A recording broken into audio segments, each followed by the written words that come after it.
So Ryan Walter played and coached more than 1,100 games over 17 seasons in the National Hockey League. Drafted second overall by the Washington Capitals, Ryan was named the youngest NHL captain in his second of 4 seasons. Went on to play 9 seasons with the Montreal Canadiens, where he won a Stanley Cup in 1986.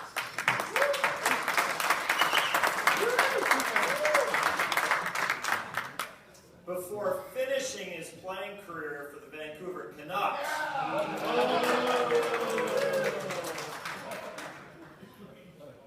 Ryan, World Junior Team Canada captain, was an NHL All-Star and 4-time Team Canada member.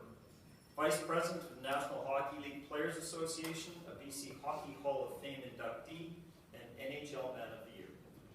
Ryan won a gold medal as head coach of Canada's national women's hockey team.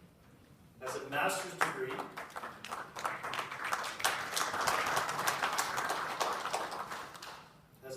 degree in leadership and business, has been the founding partner in 2 startup companies, and is the author of 5 books. He's been a color man in televised hockey broadcasts, a hockey expert in the television series Making the Cut, and a referee in the movie Miracle. He's enjoying yet another side of professional hockey as president of the American Hockey League's Abbotsford Heat. Ladies and gentlemen, Ryan Walter.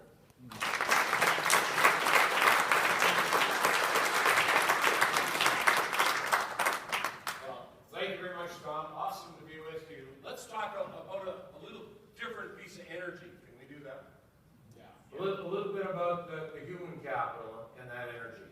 First of all, we got to figure out the room. So how many Canuck fans in the room? Come on, okay, we got some. Can we keep moving? Like, you guys got to help us out here. Flame fans, we got 1.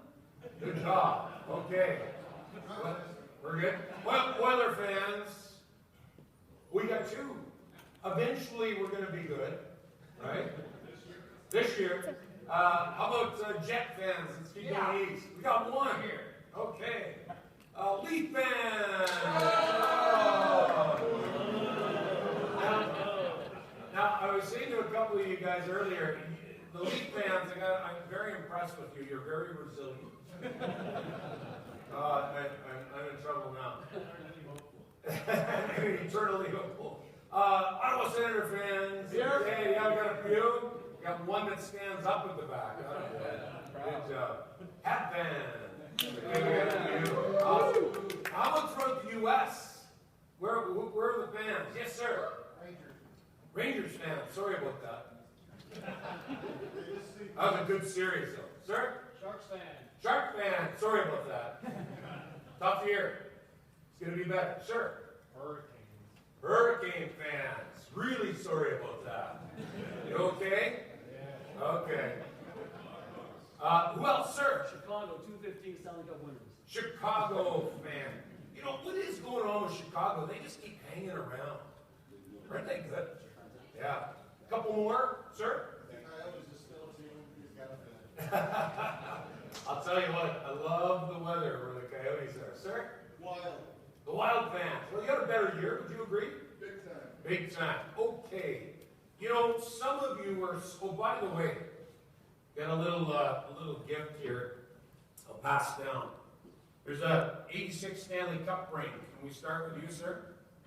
Thank you, Peter. And there's an e-newsletter sign-up sheet. If you want, we do a leadership e-newsletter free every month if you want to put a name and an address. Some of you are so young that I could Google me.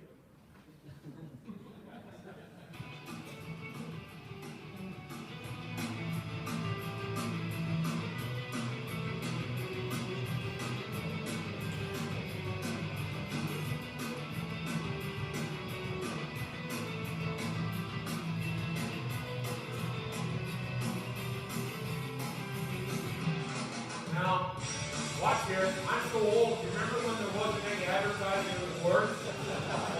Oh my goodness. How bad is that? Now that was every goal I ever scored, so I hope you didn't blink. Right? We're good. We got it done. And say, why not use a metaphor? Okay? A little hockey metaphor to just talk about human energy. How do we get the best out of our people? And would we agree that the Stanley Cup is the ultimate team win? Would you agree with that? Now, I'm not taking away from NFL, I'm not taking away from NBA, but it's tough to get 4 rounds to win a Stanley Cup. So 1986, we get a chance to win a Stanley Cup. 23rd of May, we're in Calgary. Who's from Calgary here? We got a few. We got 2. Awesome. 3, sir. In 23rd of May, 1986, it snowed in Calgary. And we won a Stanley Cup. Think about it, team. I'm just a kid from the top of Caribou Hill in Burnaby, right down the road. Like, I should never have played in the NHL. I should never have won a Stanley Cup. I am so thankful. Here's what I want to do, though. I don't want to spend too much time on success, because I know this room. This is the room of leaders. Leaders know the vision. They know where they want to go, but then you never focus on that again. Would you agree with that? See, here's the difference between a fan and a player.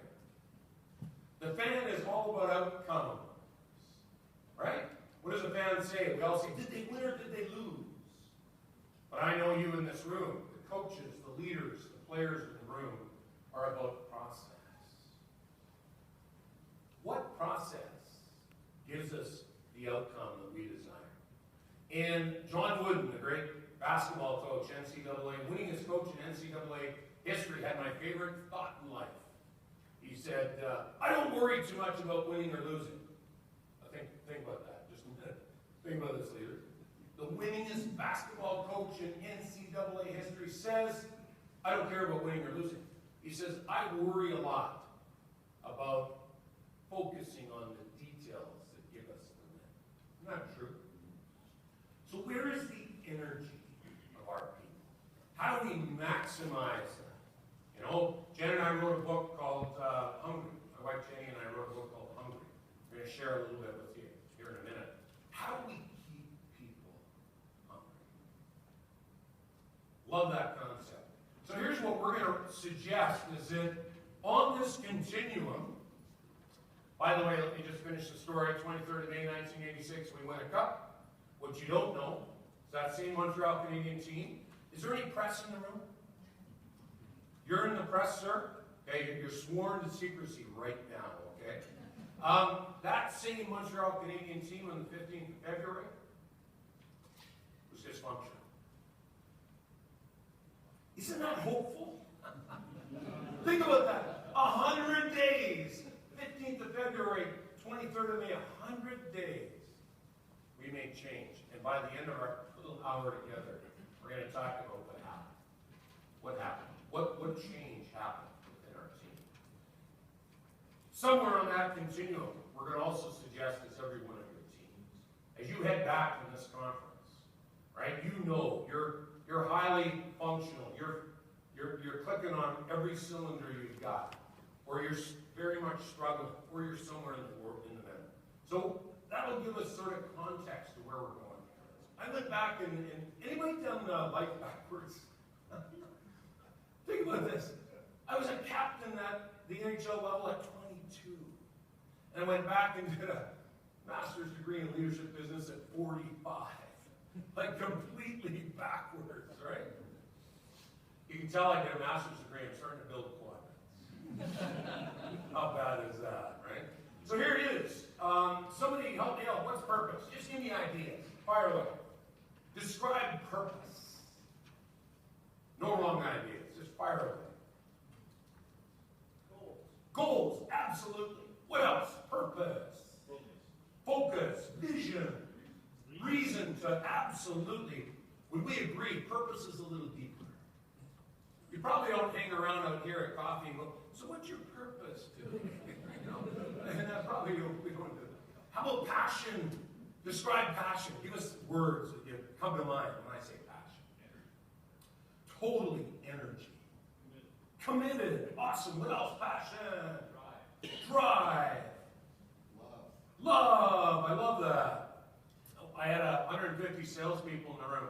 We don't do sales technique. I do leading sales.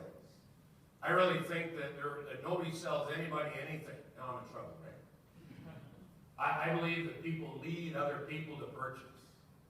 So we look at the sales technique in sort of the frame of leadership. And I had the VP of sales with 150 reps in the room, and I said, what is passion? Someone said, sex. Good point, right? Like it's emotional energy. So if we were to look at the bottom end of purpose and the bottom end of passion, somebody describe that word to me. What does that mean? Indifferent. Brilliant. You guys are all brilliant. Indifferent. You might think a high energy guy like me would never get there, right? You're wrong. 86, we win a cup. I'm in Montreal, the Montreal Canadiens. 89, we lose a cup to the Calgary Flames. 1990, my ice rink gets downsized. My coach, Pat Burns, bless his heart, he screams at me. That didn't bother me. I've been screamed at by coaches all my life. But my teammates knew that it was unjustified and didn't back me up. Sitting on a Montreal Canadiens bench, making hundreds of thousands of dollars. You notice I didn't say millions? But I'm not bitter, right? Thinking to myself, if they don't care, I don't care. How many Stanley Cups are you going to win with me in that energy, that team energy team, right? So I don't even like this place, but let me ask a quick question. Anybody from Cleveland? Yes! Awesome! Cleveland? Downtown's getting better, right? Would you agree with that? I love downtown Cleveland now. Jenny and I, our oldest son, Ben, played in Cleveland for the American Hockey League team. So Jen and I, we grabbed all of our kids, there's something wrong with this picture, and we hauled them down to the Rock and Roll Hall of Fame. We're big Springsteen fans. That tells you how old we are, right? And so Jen's a huge fan. She stays an hour. I'm an okay fan. I stay 15 minutes. I go down, I'm going to do some email, and I grab a coffee, I'm checking out the coffee. I give the guy behind the counter is about 35, I give him some money. I don't know why I said this. But I said, this is an amazing place.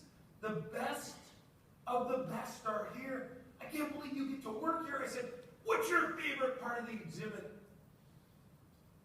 And without pausing, he said, the exit sign.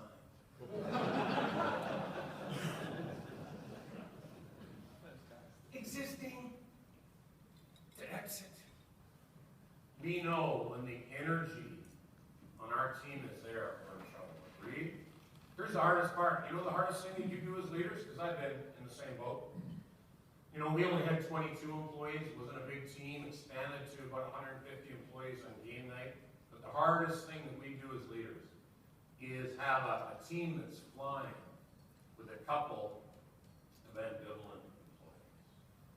What we do with those people, I'm not asking you to fire them, but what we do with the people that are going to drag our team down defines our leadership. Okay, let's move. Top end of purpose, bottom end of passion. This is every NHL coach. I'll bet many days this is you, leaders. Frustrated. Here's why. You know exactly how to get the win. You can't always get the high energy of your team in a place to get the win, right? We get frustrated. Do you know that energy? Isn't that the one? You see, don't get me in trouble with HR here, but engaged doesn't do it for me. Are you engaged today? No, I'm married. Right? Like, hungry. Are you hungry? Here's why. Would you agree with me that the quality of our hungry lives is the indicator of the quality of our life?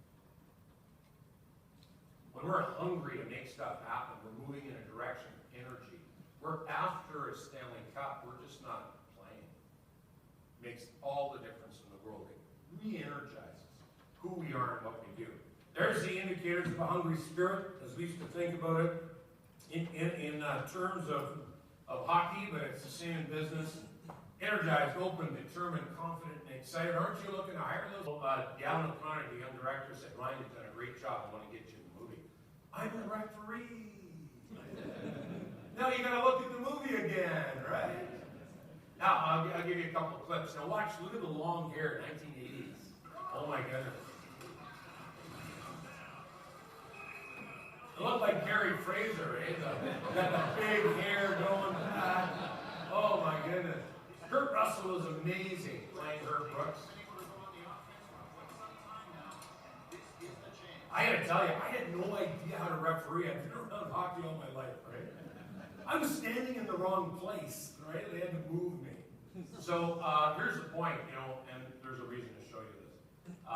When you get lines in movies, you get way more money. It's so good. So here's the big line, right? You gotta work on this. This is the big line.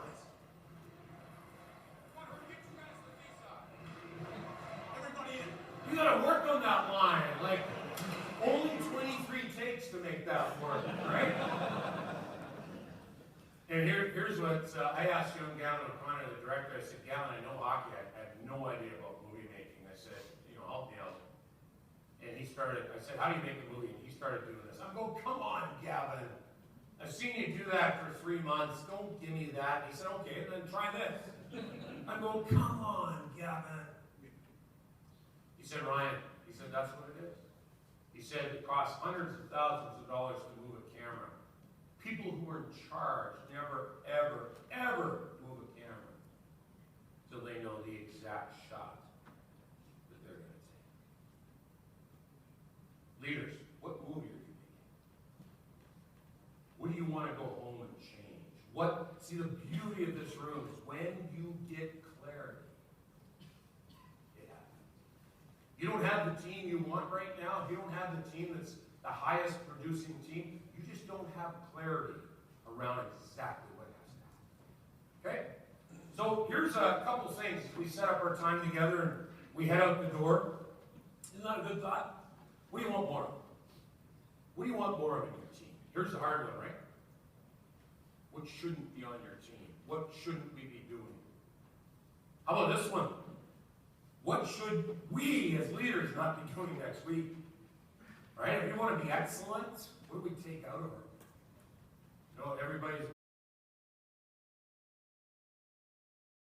You agree with me that every person in this room has to create results. Right? Championship habits create championship results. Anybody disagree with that thought? That's exactly what it is. If you sit down, many of you fly, right? If you ever get to sit next to an NHL coach, ask one question, and then shut up. Here's the question.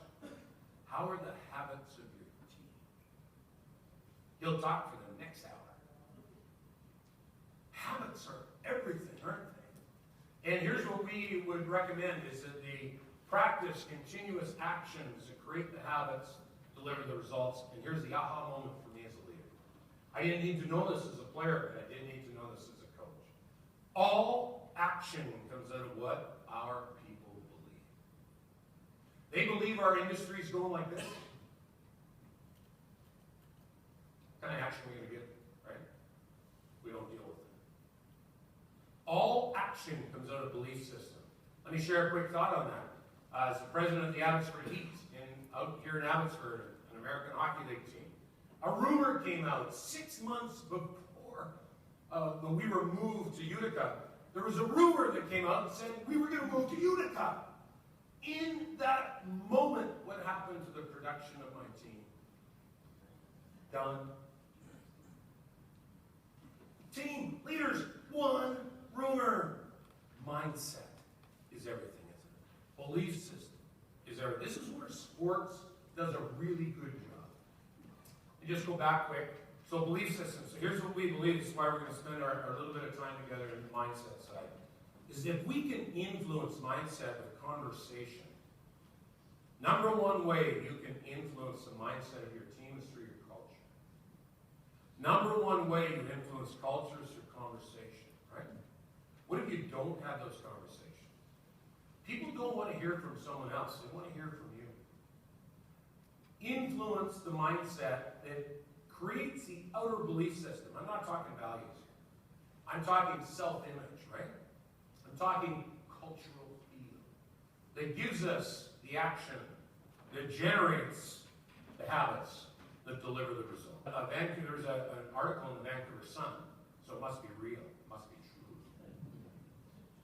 And the article, this is a cool article, it was about this man and his wife in the Bronx, Mr. and Mrs. Lane in the Bronx. And their first child, this is what caught my attention with the article, the first child, guess what they named their first child? Winter Lane. Can you imagine high school? Hey, Winter, get over here. Then they had 2 more girls. I promised I would give you the names of the girls, but they weren't in the article. They had a 4th child, a 2nd son. They weren't sure what to name the kid. The oldest daughter comes to the dad and says, Dad, you got a winner.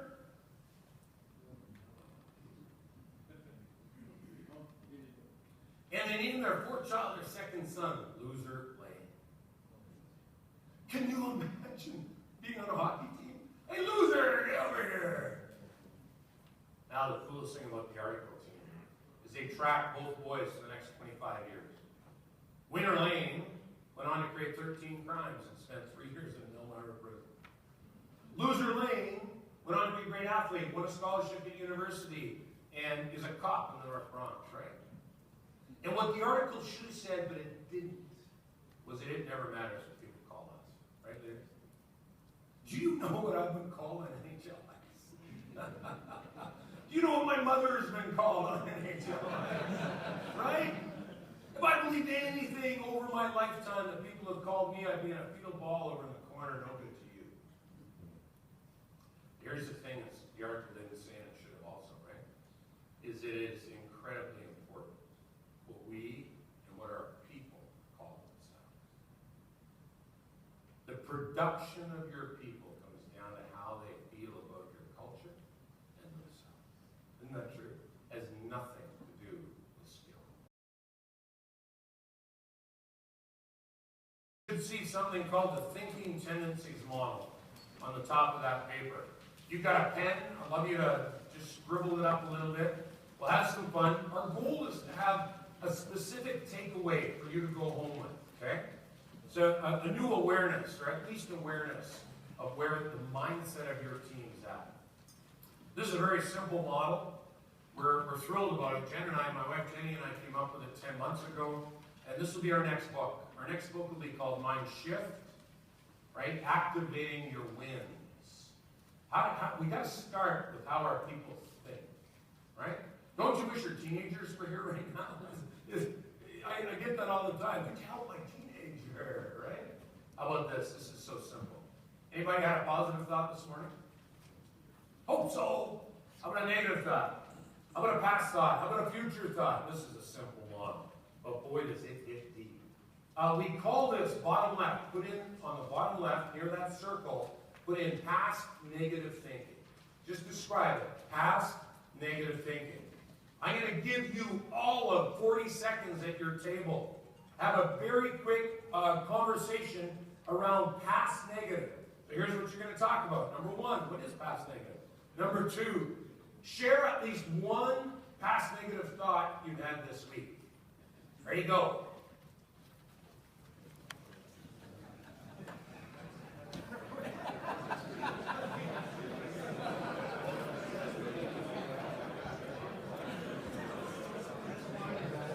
Would we agree, team, we're not going to spend long in these, there's 5 buckets of thinking.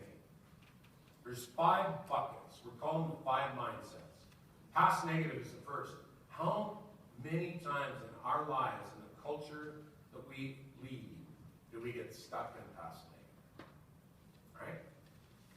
Think about it. We're looking back at what we wish didn't happen. How about this? You start to listen in. As leaders, don't you listen in to language? Here's the language you're going to hear if you're thinking, if you're hearing past negative. If only I would have graduated. As soon as you hear, if only I, now it's not your negative, your past negative. Okay? So there's actual language that we can train around. Put this word in. If your culture is ruminating in past negative, it deflates the energy of your team. Fire that word. Number 2, here's the key. This is not a positive thinking model. This is an energy model. You see, you don't lead people, you lead energy. If you're an NHL coach, you don't lead players, you lead energy. So at the end of the day, the past negative is also, isn't it important? When we're building our business plan to be better next year, don't we look back at what didn't work so that we don't do it again? Right? So past negative is instructive also. But here's the key. We're going to give you a ratio in a minute. How much should we be there? Let's move. We call this, put in the bottom right, put in future negative thinking. You've got 20 seconds at your table. Give each other a future negative thought you had this week. Go.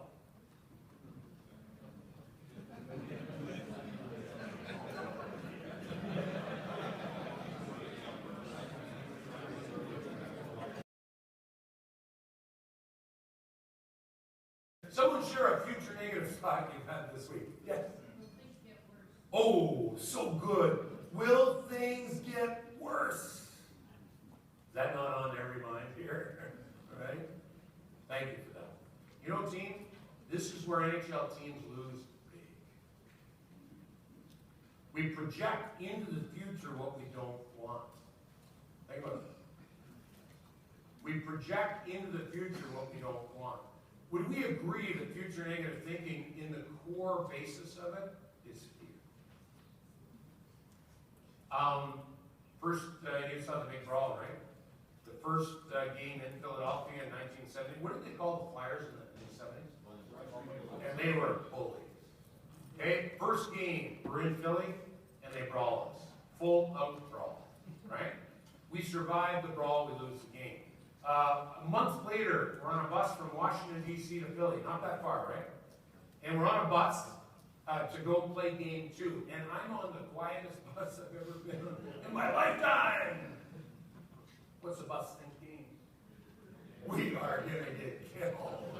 Right? Are we thinking about being the best we can be? Are we thinking about scoring goals? Are we thinking about winning the game? No. Philly doesn't brawl us and we lose 7-1. What are our people thinking? In this industry, what are we allowing them to think? Many of you are from Alberta. You know, we have lots of clients that Jen and I work with long-term in Alberta. We've done 4 half-day sessions with a whole bunch of companies. And here's what we've tried to do, is differentiate between the reality of $56 oil and the mindset of $56 oil. What if this mindset goes through our company? We're done. So really interesting. Future negative, if you put in the word paralyzes, if our team ruminates there, it paralyzes the energy of our team. Remember your energy. Every NHL coach, when they make a coaching change, takes about 4 months for the team to take on the character of the coach. So how do we stay above the line? Let's move. Regenerates energy in past positive, activates energy in future positive. I'm just going to move quick here. For future positive, let me tell you what I think of when I think of future positive. 2 things. Now, I've had lots of concussions, so I like 2. 2 things. What we want, and how to get it, and that's it. Everything else is distraction. What we want, how to get it, and that's it. Let me try to prove some of this stuff to you. So there's our model team. Above the line thinking is the offensive zone. Below the line thinking is the defensive zone. Okay? You got past negative, future negative, past positive, future positive. We're going to give you the 5th mindset here in a minute. We're either distracted, here's the buckets, by the past that hasn't gone well, or we're drawn by a future that we want to try to create, okay? Let me share a quick thought with you just to give it a personal feel. So I'm in Vancouver, I'm flying to Calgary, I've got 2 gigs in Calgary, leadership gigs. And so I get on the plane levels off, and I grab out of my bag, I grab those Bose earphones. Don't you love those Bose earphones? You know the ones that block out noise? They're so good you don't have to talk to anybody. I like that. And then I pull out my portable hard drive, and I put my Bose earphones, my portable hard drive right here by my seat. Just gonna pull out my computer, because I got work to do.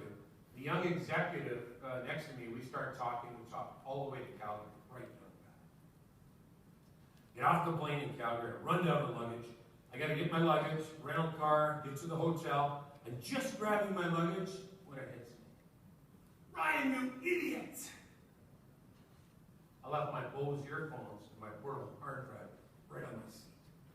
Now 100 other people are coming up, past those after me. What am I thinking? Gone! I'm beating myself up. I got to fill out all the Air Canada stuff. I'm beating myself. I'm halfway to the hotel. I'm still going, come on, Ryan, like, wake up! When it hits me. Do you know, Ryan, you're teaching this model. Maybe you should try using it instead. Right? And in that moment, I went completely fixated on future negative. They'll never be back. $500 worth of technology gone.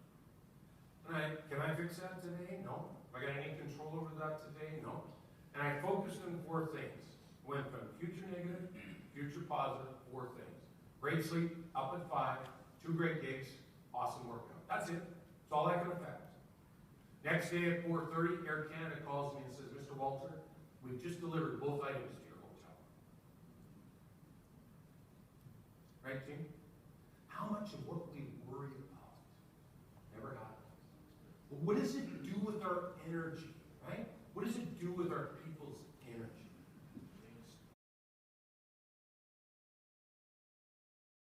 Here's some science. Put on a 5 above the line and a 1 below the line. Please do that. This is really important. This is Marcel Losada, and write down the name Losada, L-O-S-A-D-A. Don't take my word for this. Google Losada, L-O-S-A-D-A. Here's the point. Marcel Losada has looked at cultures like ours in the NHL and like yours in business, and he's come up with a ratio. Remember, I told you I'm going to give you a ratio. Takes 5 positive interactions to every 1 negative interaction just to hold the culture you have, leaders. 5. 5 positive energy pieces to 1 negative energy piece just to hold the culture you have. Isn't that fascinating? Now, the coolest thing, leaders, it's not just dependent on you, right? It's our culture. It's the people in the culture. But what if our people have got that sad face and they just, sort of grumpy the whole time? We get nothing. As you head back, the only thing that you and I can control is you. 1 more every day. That's all I can ask you. Just 1 more. Here's the coolest thing. Write down the name Gottman, G-O-T-T-M-A-N. John and Julie Gottman are right here in Seattle. Anybody from Seattle here? Oh, awesome. And Gottman, they are brilliant marriage experts. Worldwide experts. People come from all over the world to see John and Julie Gottman. Jenny and I have been to 2 of their huge marriage sessions. They're brilliant. And here's what Gottman has a ratio after studying marriage for 50 years. 5 to 1. 5 positive interactions to 1 negative interaction holds the relationship we have. 3 to 1, we're in trouble. 0.77 to 1. Don't kill me now. I'm just a messenger. 0.77 to 1, we're divorced. Can it be that easy? Well, you know it's not easy. How do we find that positive energy? By the way, team, you know what's cool about the 5 to 1? Here it is, right? Don't you believe in the 80-20 rule? 20% of the time, we go below the line to tell the truth. Here's the biggest thing that we're working with clients around, is how do we get our people above the line?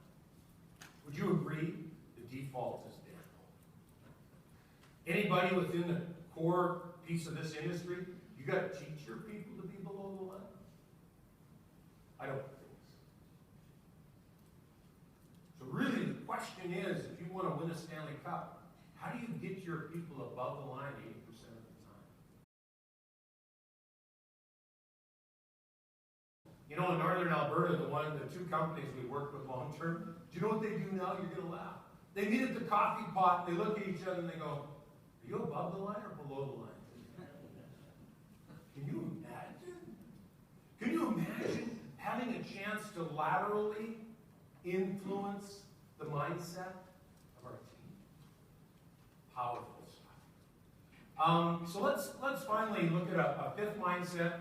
We'll spend 3 minutes on one principle on how to get your people above the line, and we'll be done. We call it centered. Is it a true team? You know, a lot of thoughts aren't present. They're not past, they're not future. They just are present. You know, we're in the moment. It's not negative, it's not positive. Players at the Stanley Cup level right now are in the zone. We call it zone in hockey. If you want to look at it in literature, it's called flow. Huge literature on flow right now, right? The positive psychology movement is named it flow, and it's brilliant. And so we're in the moment. Here's the greatest tip I can give leaders. When your people, if you catch one of your people in the zone, in flow, don't talk. The minute you give them more information, they start thinking they're out of flow. Huge leadership piece. Even a little pat in the back at the wrong time is the wrong thing. Give it to them later. Right? Isn't that interesting? I don't mean for you to not pat them on the back. I'm in trouble with it. We call it centered, and what we'd like to suggest is the best leaders in my life differentiate between the practice mindset when we're getting better and the playing mindset. Practice mindset's below the line, it's analytical, right? We're trying to get better. The playing mindset's above the line. In the NHL, we do what's called whole part, whole skill development. Let me give you an example. This face-off alignment, when I was with the Canucks, I was in charge of face-offs and offense. We worked on this probably for 50 practices before it flowed like this. And Daniel hops onto the puck, puts it in front of the rush, he scores! There, I had to get you Canuck fans at least one goal, okay? We're good, okay, we're good. So we differentiate between the practice mindset that slows down and the game mindset that flows. When you're with a colleague in front of a client and they're taking it, stay out of his way, right? Stay out of her way. Let them take it. Because if they're in flow, you never want to back them out of that mental state. We talked about this, the default is down. Here's a good one from the Navy SEALs. I love this idea. Under pressure, you don't rise to the occasion, you sink to the level of your training. Oh my goodness. What are our people? I need your eyes here, team. I gotta have your eyes. I just need your eyes. All right. Here's the cool thing. The qualities in that sheet of paper are you. See, you cannot love in other people what you don't deeply desire for yourself. You see, you cannot love in others what you don't hold important for you. Isn't that a cool thought? One of the greatest things that we can do with leaders is help you self-reveal your best. You know what I tell leaders? You're going to laugh at me when we do leadership development. I tell leaders, don't change. Everybody else in the world goes, change. I tell you, don't change. You know what your company needs more from you? Issue. You need to fully engage with your qualities at a high level, and your company will change. If enthusiasm is on that piece of paper, don't be afraid to live it at work. Right? If integrity is on that sheet of paper, that's your leadership skill. That's what you're leading. So the beauty is, as we help you self-identify your best, here's the principle to get your people above the line, right? The principle is, whenever we focus on strengths, people go above the line.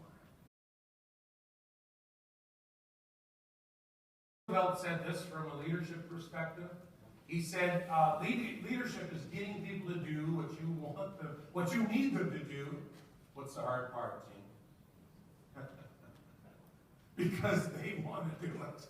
Isn't that true? And so, ladies, I'm in big trouble with you. That's a urinal. So forgive me. But in Northern Europe, they have these parks where they hand out free needles to do drugs. Can you imagine the men's washroom in that park? Guys peeing all over the walls, right, on drugs. Brutal. The engineers got together, it's a true story, and they said, we gotta help the janitor. We gotta help the janitor. What could we do to get people to do what we need them to do because they want to do it? You know what they did? This is so cool. They etched what looks like a fly in the middle of the urinal. Now, ladies, I apologize, okay, right away. And I gotta tell you though, there's not a man here that doesn't try to pee the fly down the hole. Right? Come on. Think about it. When you go back to your culture, you're gonna paint some flies in the middle of the urinal. Think about this. You're getting people to do what they need to do because they want to. That's the key to try to create change. And here it is. Remember, I left you that thought. What changed?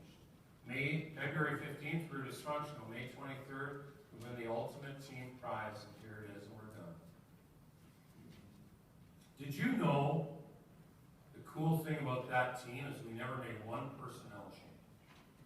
We never fired a player, we never traded a player. And you know, you're going to be happy with me in this room. We didn't fire management. Same pucks, same sticks, same opposition, same bad ice at the Montreal Forum. What changed, team? Mindset of our team changed. Bob Gainey, our great leader, got us to the bottom of the Peel Pub. Who's been to the Peel Pub in Montreal? Oh my goodness, that's way too many hands. Good job. And there's that little room in the bottom of the Peel Pub, and he did what HR wouldn't let us do. He locked the door. And he said, no more. Don't you love leadership? He said, no more.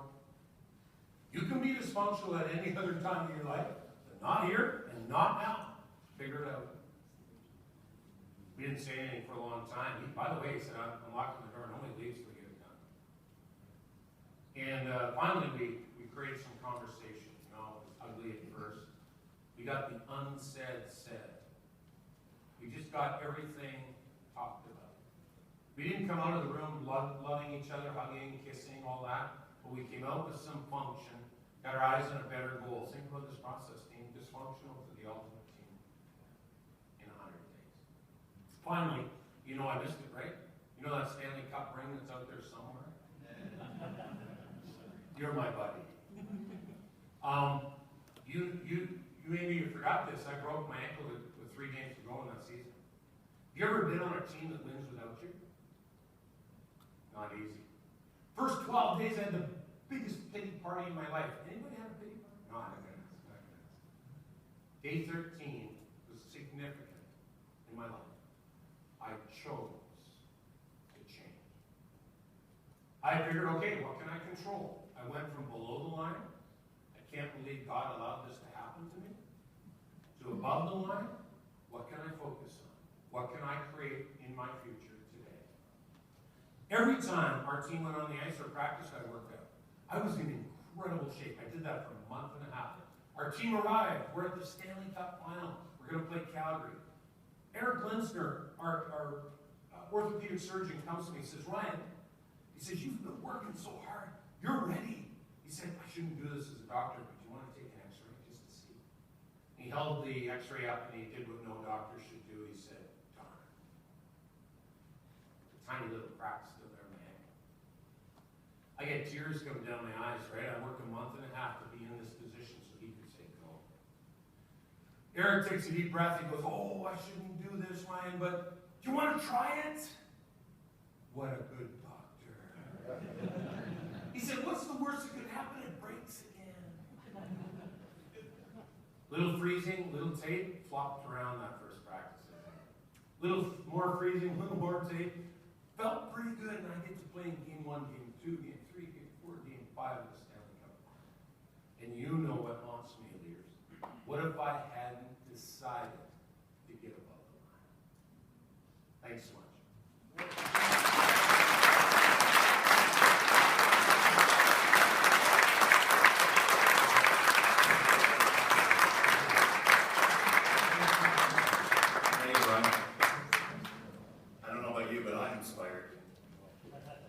I can't wait to try these strategies out now that Ryan has gone through that.